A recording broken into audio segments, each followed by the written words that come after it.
Okay, so we're going to talk about building the actual floors. Uh, all my floors and walkway pieces were made at the same time that I made my baseboard. So measurements, everything else is going to be the exact same as that. All of it is built out of the same piece of half-inch insulation foam. This was a 4 foot by 8 foot sheet. And again, this thing is big enough that I've got my main board, I've got my Kellar's Keep board, and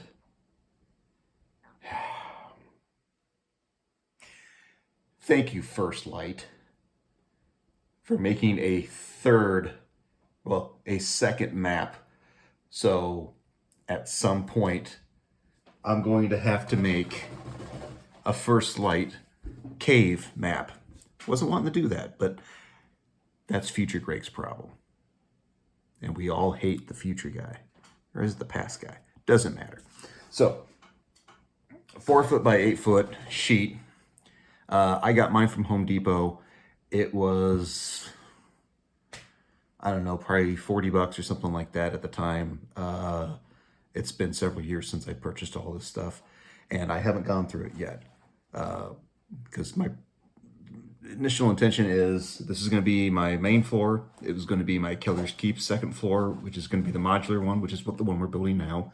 And then I would take small chunks out of this for specialty rooms such as Return of the Witch Lords, rotating room, throne room, frozen horror, the special rooms in there, so on and so forth. I knew I was doing it, so I went ahead and made my measurements at that point in time for the whole thing. And then I went ahead and cut all that apart into strips and pieces. So again, this kind of comes down to a question of how do you want to manage your room tiles? Do you want them to be separate individual rooms? Do you want to do as I'm doing with my stuff, which is quadrants, and then the center room is its own special little boy, and then I think all the hallway pieces are always going to be kind of the same scenario, which is you want to set it up so that a 3 block and or the 5 block stair can be placed at any single point along the board, and just how that maneuvers along. So that's why you end up with the list here of all the different sizes that I have for my tile pieces, and why I broke them apart in that particular order. So that's the easy part, because again, if you're building the main board, you can go ahead and start setting up for your Kellar's Keep, and that's what I did too. So that's why their footage is a little iffy, but it's the same process no matter what. Foam, cut it the size, decorate, paint, screws, magnets, styrene, voila. So let's get to the voila part of it here. We're gonna go ahead and get this attached.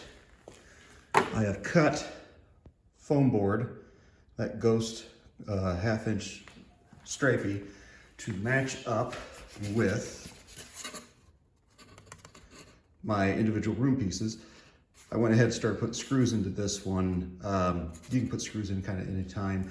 Just be careful of your edges and be mindful that if you're doing it this way, your screws are very close to that edge, so we might have to end up putting a strip around the outside to make sure that those don't rip out at some time in the future. Something to think about. So all I'm gonna do is 77 spray. So make sure you got a good stream. Spray her down. And then come in here. As you can see, I've already scored kind of the bottom, so I can see where my edges are. And we're just going to line up where this is. It's already getting super tacky and sticky on me. So yeah, well, that's where it lives now. It's just a tad off. Nope, that's where it lives now. Like I said, it's just a tad off, as you can see. I'm only about an eighth off from where I wanted it to be, but really that's mainly just there to support this action here, not to support the edges. Well, it's a different story altogether. And then I'm going to take some weights, sticking it on top of it, and letting it cure like I am those pieces. So just make sure you have a nice flat surface. You can use a washer, but you might have edges. So, and we're going to let this sit for a good 24 hours. I'm going to show you real quick me putting some screws in.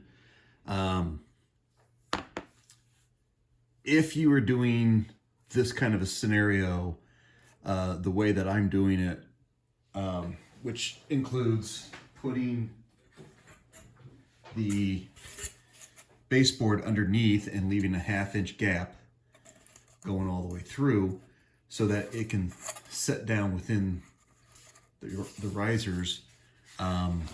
Before you start doing details and things like that onto this and making it look really pretty and awesome, I suggest putting your screws in first, because in some spots, depending on how well you cut this, whether you're using a knife or Proxxon or whatever, you may not get this as straight. You might get a little wobbly. You might get offset. So you want to make sure that you have enough clearance for your screws to go in and that you're not going to end up breaking pieces out. Now again, you might have to end up reinforcing. That's just something that you might have to end up doing. Can you do this without putting screws in it and then end up having screws sticking out of the bottom? Yeah, of course you can. Am I doing it that way? No, I'm not, clearly.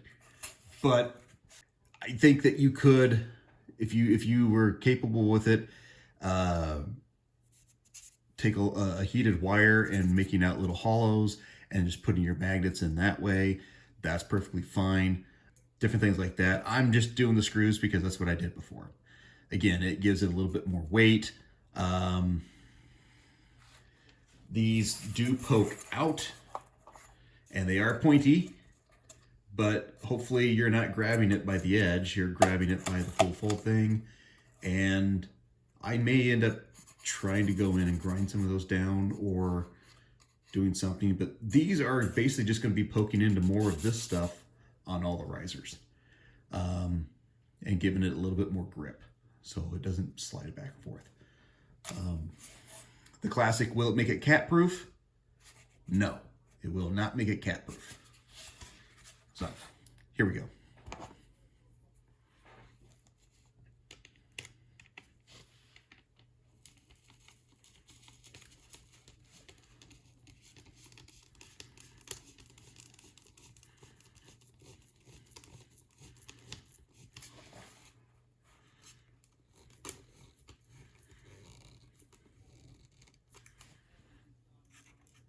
Now it's not that deep. I do kind of want to go a little deeper than that, but you want to be careful because again, you're putting a lot of pressure on this outside edge here. And when I go to put the other one in, it's going to put not only pressure on this side here, but it's going to be putting pressure on this whole line going across. So making this whole thing weak and able to be broken off. I mean, it's foam. Be careful. Be gentle.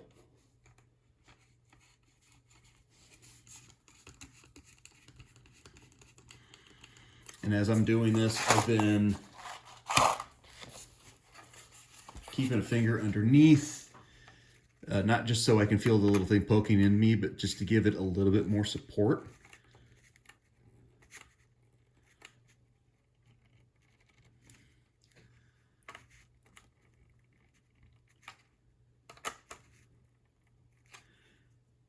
And that looks about right. And again, these corner screws are very tight together. There's just a little nubbin in between them. I didn't have any problems on the bigger version of this. I don't expect there to be problems on these quarter pieces. And again, I'm doing all my corners first. So I got one more corner to go. And then I'll do my outside edges, because again, if I break something off out here, then I know I need to make a new piece. And then once I get all my outside edges done, then I'll go in and I'll do my inside pieces and call it good from there. Another little suggestion that I give you is to find something like I'm using this nail, just to, once you find out where your screws are supposed to go, just poke that in, get you a little pilot hole, and that way you know where your things are supposed to go, and they'll kind of slide in a little easier. Again, it's foam. They're going to slide through real well. So far, I've only had one that actually went all the way through from the pressure of just using a screwdriver. I finally have all my pieces detailed and ready to go. Now I'm putting on paint. This is my 50-50 mix of black craft paint and Mod Podge. And I've put 2 coats on these. I'm starting to put a 3rd coat. I just don't like how much coverage was not there. Granted, I'm putting other paint on top of it, but what I'm showing you here is basically how I was doing detail stuff. So I ran over everything with aluminum foil to give it that rocky texture, like you can see over there. And then I'm just taking just a ballpoint pen and drawing my patterns in. And as you can see, I got a little variety here of things that I've done. So pock marks, just little pitting, cracks. You just make a nice little wavy line and do a little couple branches off of it, you're good. And then just kind of recess shading spots. Maybe that's where the rock is worn down. Maybe it's just oddness in the shape of the stuff. And you can do multiple different combinations of that. So here I've just got cracks everywhere. A little boulder that's kind of working its way out. Here I've got the just a big deviation, a divot that's going across 2 of the things. It's just a worn spot. This was a crack that was already in this foam, and I just made it work. Just branched off of it and made it deeper, and like, no, that's definitely what we want. And you know, here, just little teeny tiny cuts and bits and bobs, combination of it. You can do all sorts of different things. You can get as minimalist as you want. Like on this guy, you don't have to go all out on every single piece. Or you can get really super into it and really make the thing look like it's worn down and broken. I mean, world's your oyster. You can do whatever you want with it. And if you want, you can do a little storytelling elements here, because clearly there's a footprint. There's a big crack in there. Was it a giant minotaur that swung an axe and missed? Possibly. There's this guy here. I just kind of copied the shadow of a gargoyle. Who knows what happened there? Maybe a spell blasted him into another dimension. There's just different little things that you can kind of do with it. And again, be as, you know, severe as you want to be. This needs another coat of paint. Or be just as simple as you want to be. I mean, you don't have to go super crazy on these kind of things. Just freeform it. Have fun with it. Maybe you got scratches from where a door has been pushed open. You know, maybe the floor is weak, and that's, you just pointed out that's where a trap's going to be. Who knows? Maybe there was a patch job. But ultimately, most of this is probably going to get covered up with paint because I'm not doing a good job of painting. Or things might actually kind of, pop out, when we get to a dry brush scenario or something to that effect. All right, we're into the next stage, which is we're getting a couple coats on all the sides. These guys need another coat back on here. Probably don't, but I'm putting 2 coats on them at least for coverage. And then once those are done, we're moving to these guys. I got 1 coat on him already. And then once those are done, we got those, which that's got 1 coat on it, but I think the black pin is just showing through. I may not have gone deep enough in my grooving, so I might just hold off on putting more paint on those. I don't know. But these are going to get more action because figurines are going to be dancing on top of those. Their only interaction is really just going to be putting them on and off the board. So I probably don't need to go as thick with these. Again, I'm putting 2 coats at least on this, although I think that one's a pretty thick one. May not need to do another one. No, that is a second coat. That is actually a second coat. I take that back.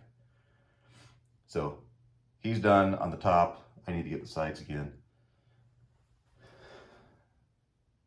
Go from there.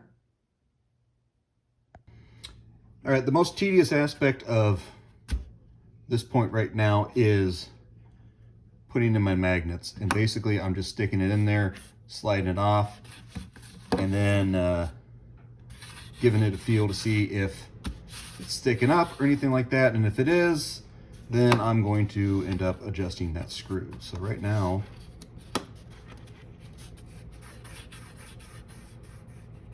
he's a little high. And again, I've got the top of this marked up with black marker so that I know which way my polarity is. Give them all a little slight turn. Maybe even try to re-angle it.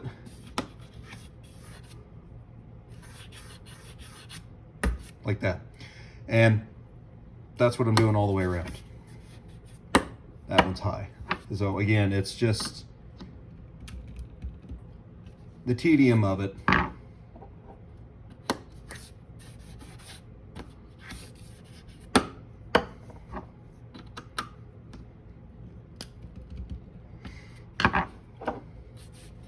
Which I'm only showing you this so that you know that there is a part of this that's going to take you a while and be frustrating, because you want these things to be low enough that they're not poking up and they're not going to pop the styrene off on it. But you also don't want them to be so low that they're not pulling in and holding on to the walls that you place in there. So it's just quarter turns,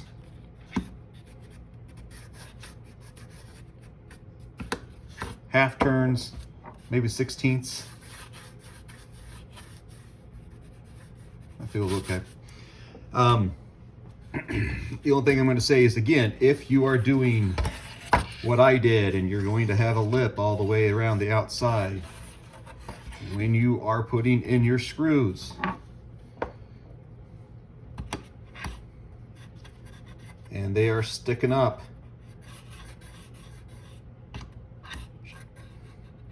that one is, and you go to adjust, be careful. I've already had one just sink because This foam is thinner because it doesn't have the backing board on it. And foam isn't as consistent as you think it is. See, now I don't like that one. So this part of foam here may be weaker than this part of the foam here, and this here, and this here, because it's a big swirly when they make it. So just be aware, be careful, be cautious. Don't be AGGRASSIVE.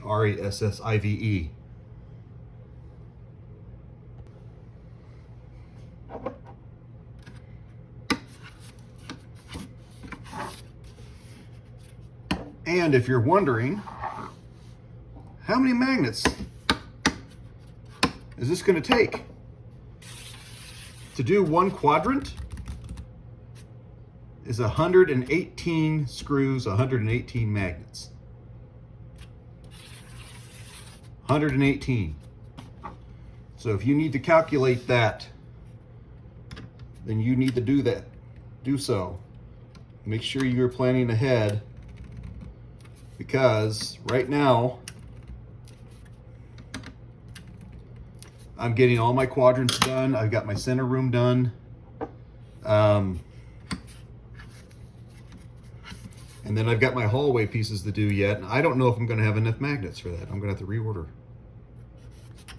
Good. Yeah, it feels good. You're a little high on the end.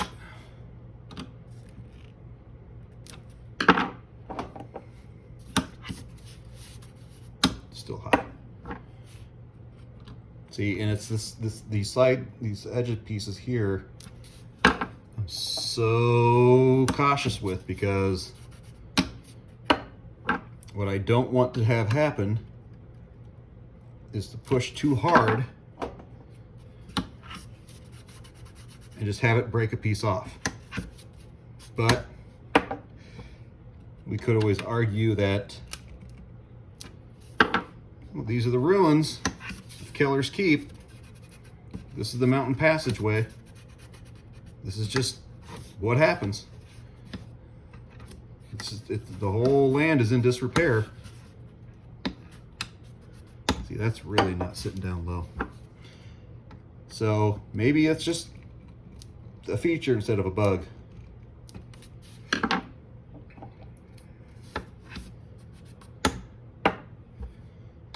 So more things to think about. Like if something breaks and is not working and you're like, oh no, I have to start all the way over. Roll with the punches.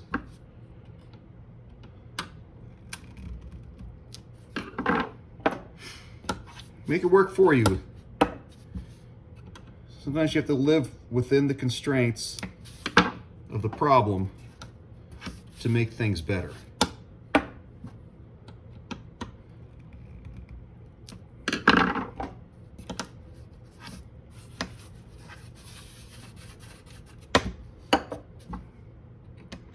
Like I said, tedious.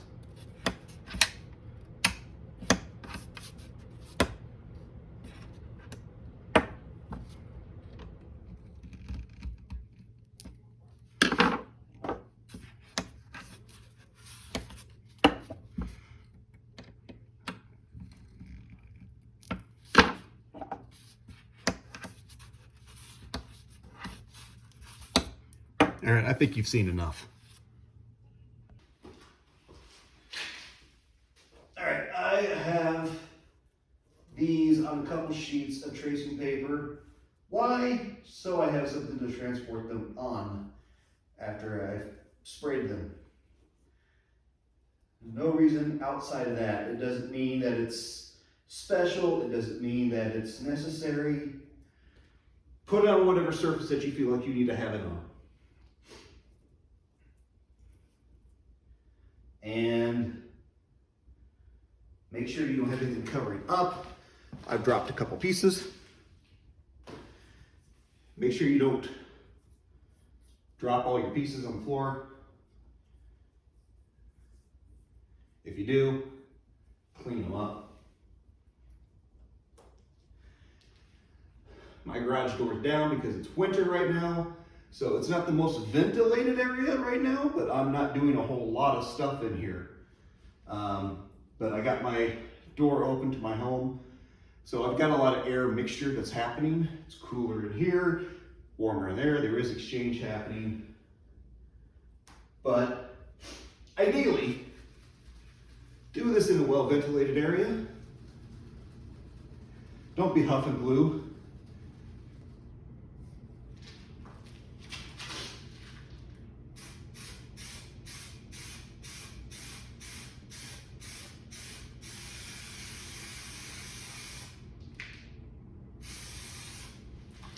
And that's more than enough.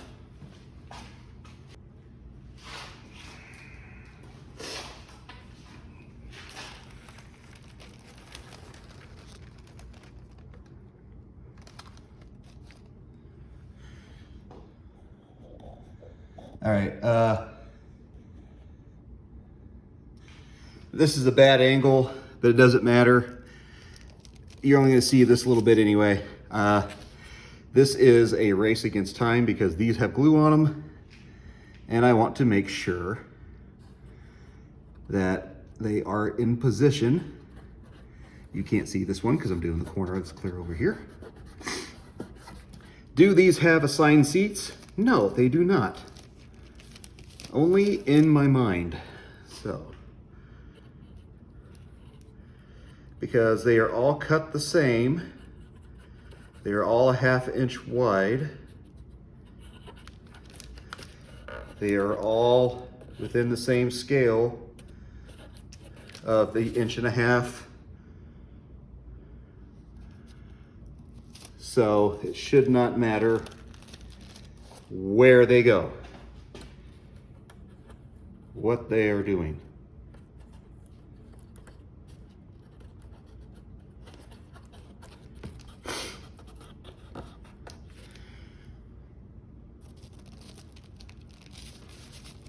But I also try to leave them on the piece of paper here so I can quickly get them down onto the surface that they need to be on.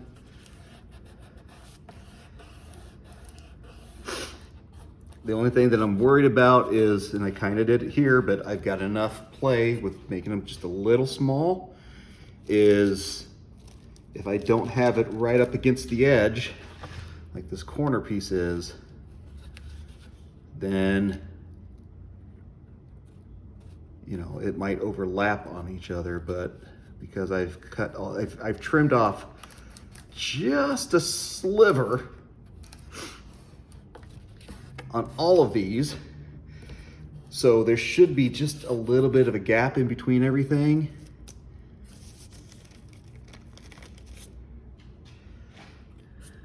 So if I have it butt at least at one point,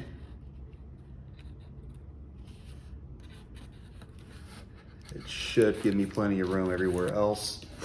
And again, I just want to make sure that it's even with the sides so that you're not grabbing it and pulling that up. Otherwise, just kind of go with what you got.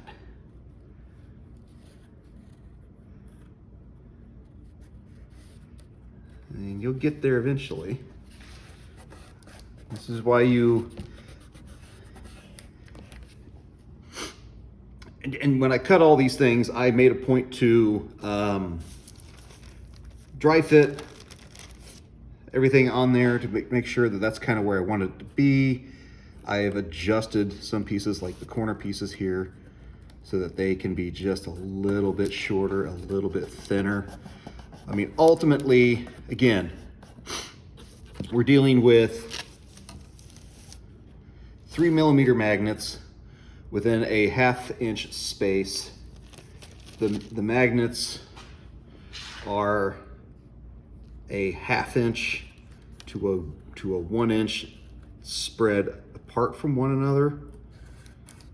And in some places, like in the corners, like here, or even on the T-sections here, We're talking maybe a 1/4 inch.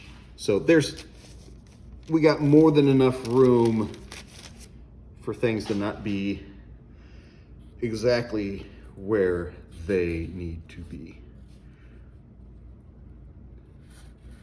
And because the cameras do a way better job than my eyes are right now, seeing the difference in the blacks there is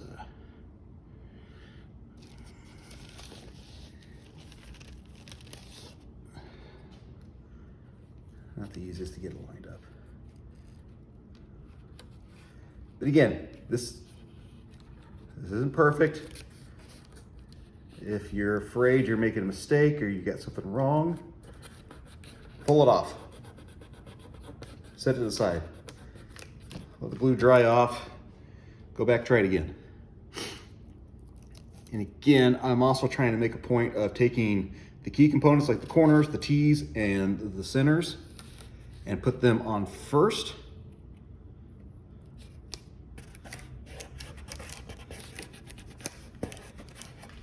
To help me line up my straight pieces better.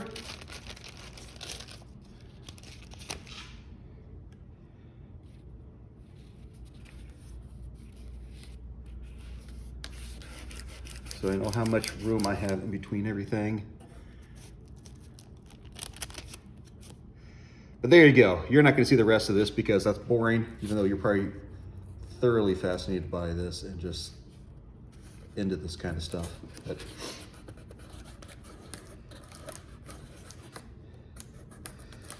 But I'm stopping you now. Don't stop me. Don't stop me. Ooh, ooh, ooh.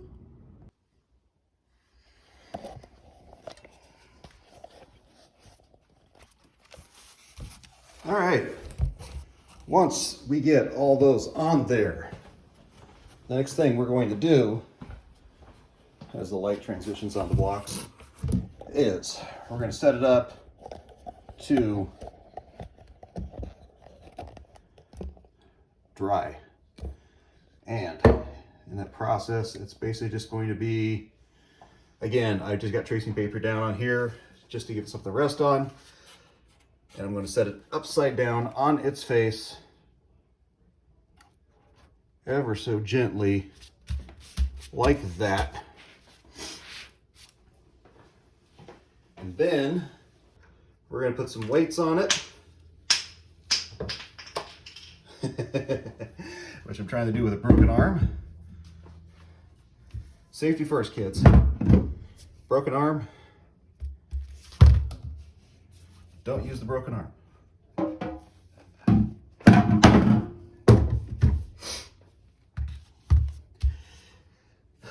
And part of the reason why I need to do it this way is, well, one, the pressure will help that set a lot better. And two, because I've got, we're looking here. Because I got this little lip here that's with the pokies on it. Having it face up won't work because I won't be able to have pressure on that. So this is the best way to distribute the pressure out onto all of the weight evenly across the whole thing. Again, not the most ideal way of doing it. This is just the way that I'm doing it. Because I'll be honest, part of me thinks that I probably should have put my magnets and styrene strips on before the Mod Podge acrylic paint seal. Because this is how I did it on the main one. But my concern is the glue right now is adhering to the paint, not the foam. Give it time, it'll be fine.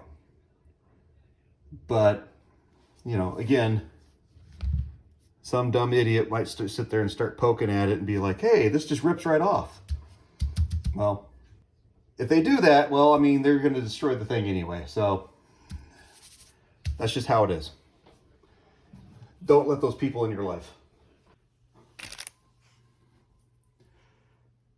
So the problem I'm running into right now is getting my magnets inside my walkway pieces.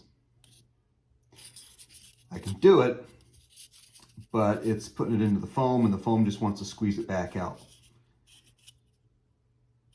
Now, the reason why I haven't ran into this problem before is because I've been using screws. And I've been putting those in and then sticking the magnet onto those, and everything's been peachy keen. I can do that with these, but then the screw is going to be poking out at the bottom, and then these will not sit on top of my blocks. This guy.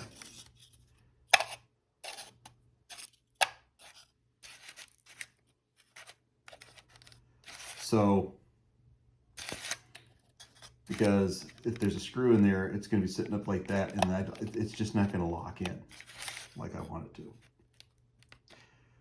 I did go at one point after I put screws in my base pieces and thought, oh, well, you know what? I can just go back, go buy some bolt cutters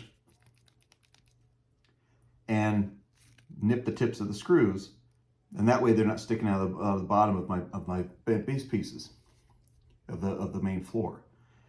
I didn't go back and fix that because that's a lot of screws to take back out, because I had already put those in at that time and I just didn't want to go back over it again. But that's what I'm doing here. I am taking a screw and going about halfway, giving this a squeeze,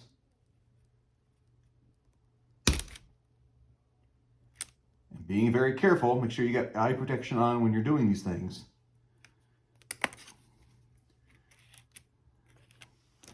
Cutting that off.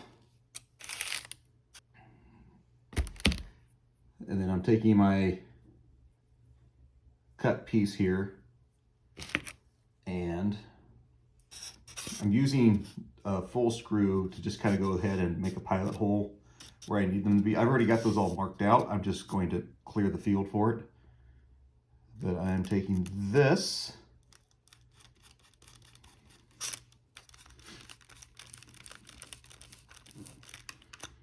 and getting my depth on that.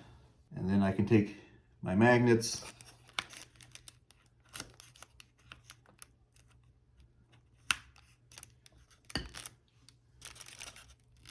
and voila. And that's in position, and the screw is not poking out the bottom. So you probably want to do that again. If you're doing a lip around the outside edge of your main floors, you probably want to do this around everything so everything's going to sit low and flush. It's not going to be that big of a deal, but some people it might bother.